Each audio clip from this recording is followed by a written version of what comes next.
She remembered the exact moment her life split in two, before the wedding and 12 hours after it. Sitting across from detectives with trembling hands, she whispered a sentence that changed the direction of the entire investigation. "I didn't marry a pastor. I married a stranger with another family." What first appeared to be a simple domestic tragedy quickly unraveled into a maze of deception. The man lying dead in the living room, a respected preacher, admired by his congregation, had been living a life so divided, so deliberately hidden, that even experienced investigators struggled to comprehend the layers of secrecy surrounding him. She told them she thought she was marrying a God-fearing man, someone who prayed with her, guided her, promised her truth. What she discovered instead was a second wife hundreds of miles away, 3 children calling him Daddy, and an adult dating profile still active on the night of their own wedding. The truth did not arrive gently. It crashed into her life all at once, shattering every belief she held about him. The investigators followed her timeline step by step. The phone he tried to keep hidden, buzzing through the night with messages from women he had arranged to meet. The photos and travel receipts linking him to another household. The private accounts, the secret weekends out of town. The conversations that revealed a man who preached purity while living a life steeped in betrayal. "I married him at noon," she called them. "By midnight, everything I believed collapsed." But the most disturbing revelation came not from the secret family, nor from the double life, but from a document uncovered in his files. A life insurance policy taken out just weeks before the wedding, naming his new bride as the sole beneficiary. And only hours after his death, she had already attempted to claim it. Was she the victim of deception pushed beyond her breaking point, or someone who turned his lies into an opportunity for revenge? To understand what truly happened, we return to the beginning, the wedding day, the 12 hours that followed, and the moment this carefully constructed double life finally exploded into murder. If you want to uncover more chilling true crime stories and see justice exposed, subscribe to Crime Vaults as we bring light to the darkest true crime cases and never miss the secrets hidden in plain sight. He was known in the community as a man of faith, a preacher with a strong voice, confident posture, and a reputation that seemed untouchable. People trusted him instantly. He led marriage classes, counseled troubled couples, and preached sermons about honesty, loyalty, and spiritual unity. To those who watched him every Sunday, he looked like the kind of man who lived exactly what he preached. But outside the pulpit, the picture shifted. He kept his personal life guarded, rarely sharing details that extended beyond the church walls. Members noticed how he avoided questions about his past, how he dismissed anything resembling curiosity. His schedule was always unpredictable. He disappeared often, explaining his absences as church missions, spiritual retreats, or urgent visitations. He always returned with well-crafted stories that people never questioned, stories rehearsed enough to sound believable. There were patterns around him that most people overlooked. He never stayed too long in one place. He avoided social gatherings after services. He kept his phone constantly locked and face down. And when someone tried to get close, he shifted the conversation, redirecting attention back to God, back to Scripture, back to anything that could conceal the man behind the robe. To the woman who would later marry him, he presented himself as a devoted servant of God, gentle, attentive, and deeply spiritual. He prayed with her, encouraged her, and spoke about building a future rooted in faith. His confidence and charm made it easy for her to trust him. Everything about him seemed steady, noble, safe. Yet even she noticed small cracks. He brushed off questions about his family. He avoided late-night video calls, claiming he needed to spend the evenings in prayer. He insisted they keep their relationship quiet for a while, saying it was better for spiritual protection. He rushed the engagement, urging her to marry sooner rather than later, saying they were meant to begin their ministry together immediately. She wanted to believe him, so she silenced her doubts. Love can do that. While the church saw a devoted preacher, investigators would later uncover a man who lived on the edge of two separate lives, a life he carefully divided across state lines, a life he maintained through secrecy and manipulation. And as the pieces came together, it became clear that the man everyone thought they knew was only a fraction of who he truly was. The rest of them was hidden, and the truth was about to collide violently with everything he had tried to protect. She met him at a time when she was searching for stability. Her life had been marked by long work hours, quiet evenings, and a longing for companionship she rarely admitted to anyone. When he stepped into her life, he filled the room with warmth, confidence, and a kind of spiritual charm that eased her guard. He spoke gently, listened intently, and made her feel seen in ways she had not felt in years. Their connection grew quickly. He sent encouraging messages in the mornings, prayed with her at night, and presented himself as the type of man who could lead a family with honor. He knew exactly when to show affection, exactly when to pull back, exactly how to make her feel chosen. She believed it was love. Others believed it was fate. He let everyone believe whatever suited him. He painted a picture of the future with deliberate strokes: marriage, ministry, a home filled with peace. He talked about purpose, destiny, and divine alignment. He convinced her that their relationship was not just romantic, but spiritual. And she held on to every word. But there were signs she pushed aside. He never allowed her to visit his home unexpectedly.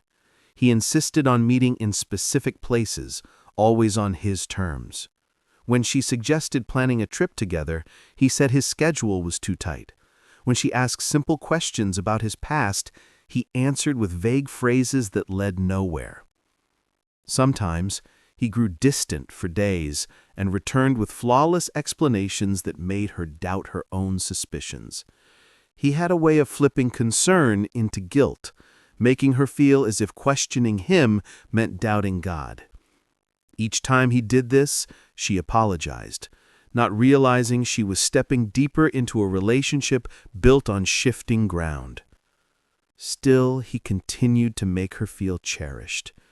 To her, he was a gift she didn't expect at this stage of her life. A man who prayed over her, a man who called her his answered prayer, a man who convinced her that he wanted to spend the rest of his life with her. So when he suggested they marry quickly, she agreed without hesitation. She trusted his vision. She trusted his scripture-filled promises. She trusted the emotional safety he pretended to provide. What she didn't know, what no one around her knew, was that she wasn't the only woman hearing those same promises. The life he offered her was one he had already given to someone else in another state. The love he spoke of so beautifully had already been spoken to another wife. And the future he described so passionately had already been lived with 3 children she had never met. But all of that remained hidden. For now, she believed in the story he created, and that belief would lead her straight into a marriage built on lies, secrets, and a truth powerful enough to break her mind within hours of saying "I do." If you want to uncover more chilling true crime stories and see justice exposed, subscribe to Crime Vaults as we bring light to the darkest true crime cases and never miss the secrets hidden in plain sight. The truth did not hurt her because he lied. It hurt because every part of her life had been carefully shaped around the lies he told. Investigators later said she looked like someone who had lost more than a husband. She had lost the version of herself she thought was finally safe. For years, she had carried the weight of loneliness, disappointment, and relationships that ended slowly and painfully. When he entered her life, she believed she had finally escaped that cycle. She believed she had finally been chosen for something real.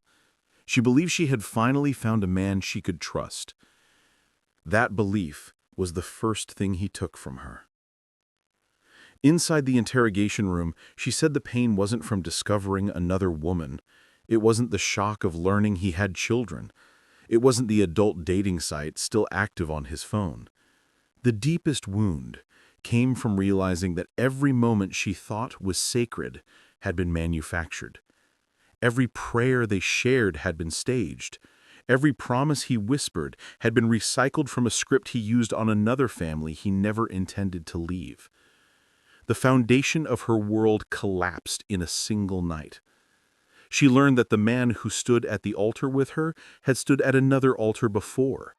He had exchanged vows with another woman, raised 3 children in another state, celebrated anniversaries, preached loyalty from the pulpit while building a life with 2 women who never knew about each other.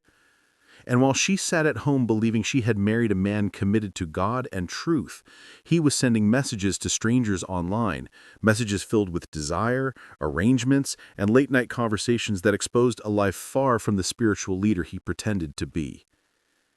She said it felt like her entire existence had been mocked.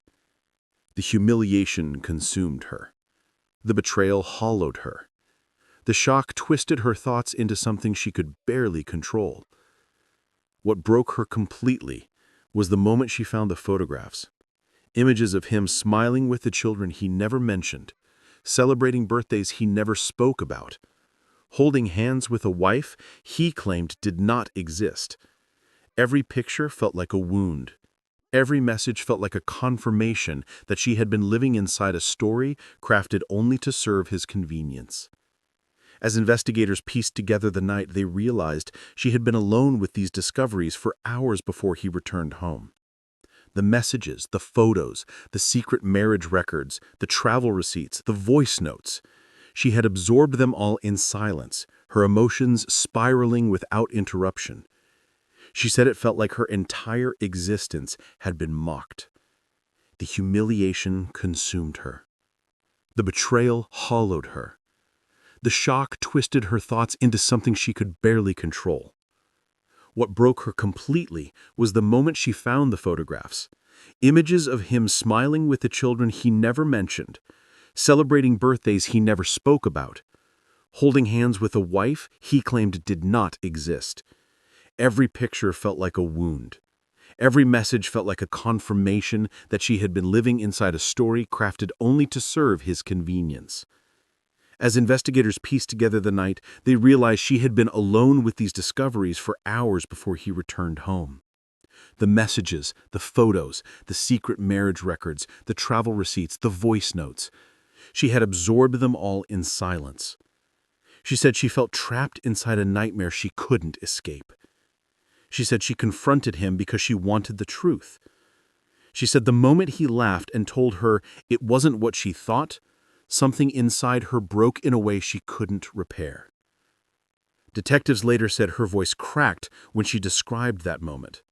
Not from anger, from devastation. It was the kind of pain that does not scream. It collapses quietly, like a house losing its last support beam. No one else was there when the confrontation escalated. No one witnessed how quickly words turned into chaos. No one heard the final argument that ended in violence. But one reality became clear to investigators. The truth did not simply hurt her. It dismantled her identity, her trust, her future, and the life she had believed she was walking into. The betrayal was not a single act. It was an entire life built behind her back. And the weight of that discovery pushed everything toward a breaking point from which neither of them would return. The confrontation began the moment he walked through the door. Investigators believed she had been sitting in silence for hours, staring at the evidence spread across the living room, his 2 phones, the printed travel confirmations, the screenshots of his dating profile, the pictures of his other family.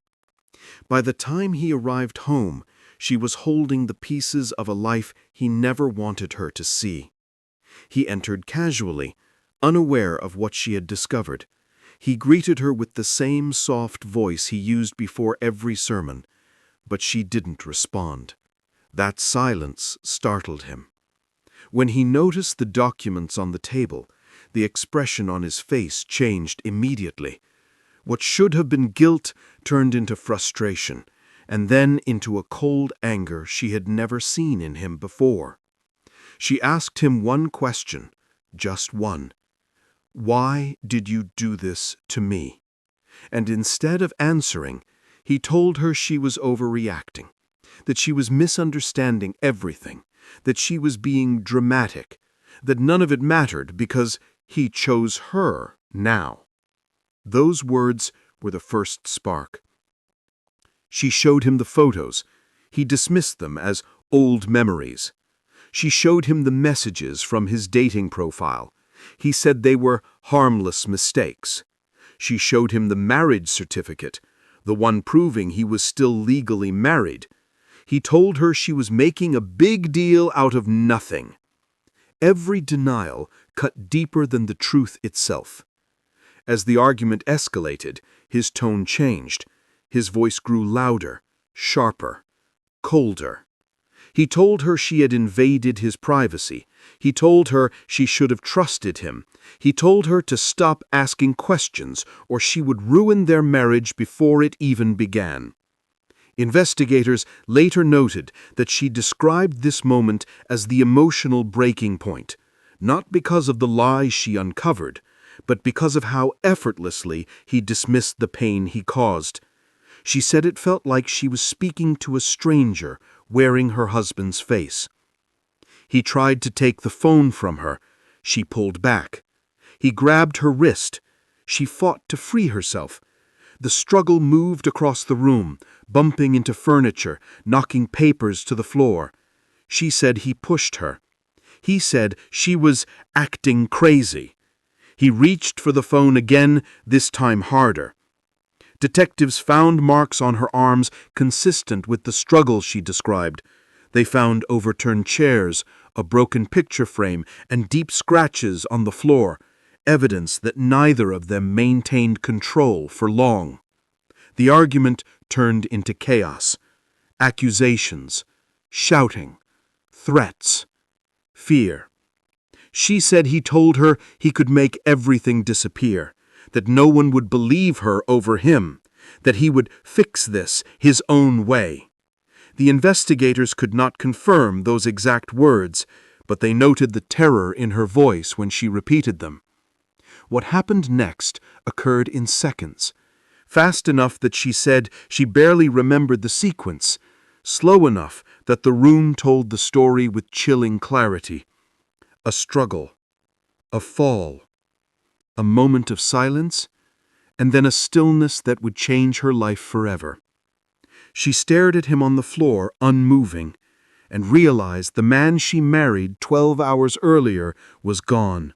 The secret life he had built, the lies he protected, the double identity he carried so confidently, all of it ended in that room.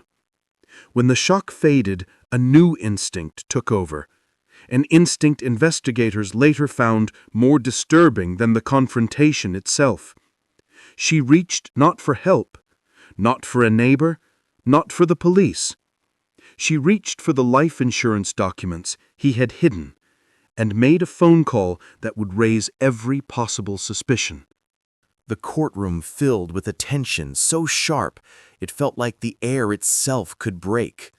Every seat was packed, every whisper silenced, every eye fixed on the woman who had once been introduced as a devoted wife.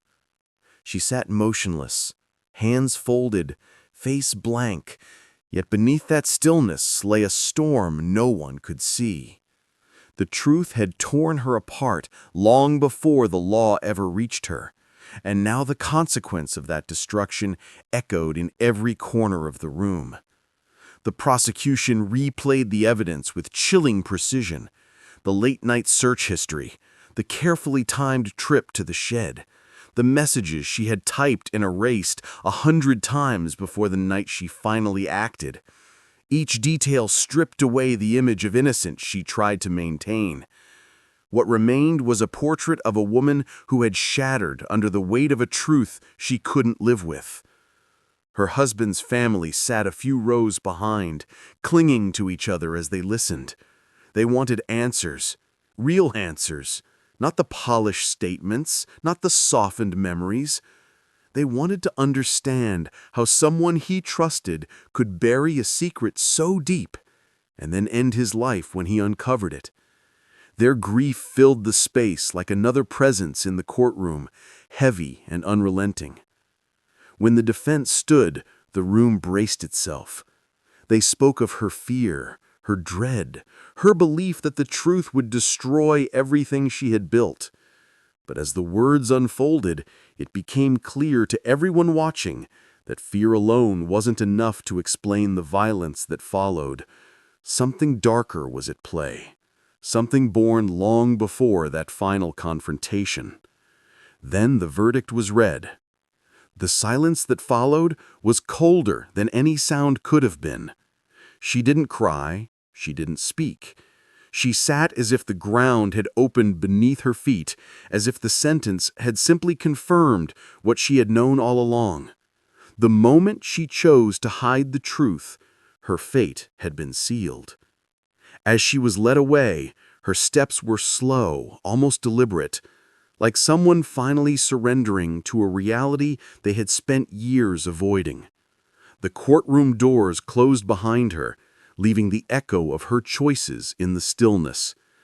The truth she tried to bury had surfaced, dragged everything with it, and now there was nothing left but the wreckage it created.